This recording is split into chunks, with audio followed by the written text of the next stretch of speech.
புதுசா கட்சி ஆரம்பிச்சா நடிகர் விஜய் அவர்கள் ஒரு 2 பக்கத்துக்கு அறிக்கை விட்டுருந்தாரு. அதுல மெயினா 2 விஷயம்.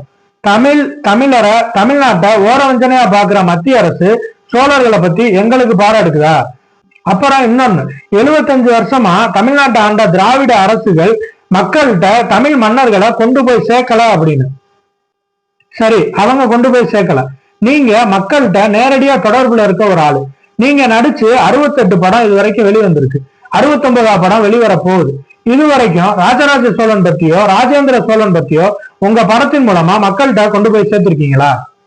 குறிப்பிட்ட மன்னர்களை பத்தி கூட வேணாங்க, சேர சோழ பாண்டியர்களை பத்தி உங்க படத்திலேயோ ஒரு வசனத்திலேயோ இல்ல ஒரு பாட்டுலயோ இல்ல பொது வெளியிலேயாவது பேசியிருப்பீங்களா? அதை விட்டுட்டு திராவிட அரசுகள் செய்யாததை செய்யற மத்திய அரச குறை சொல்ல வந்துட்டீங்க.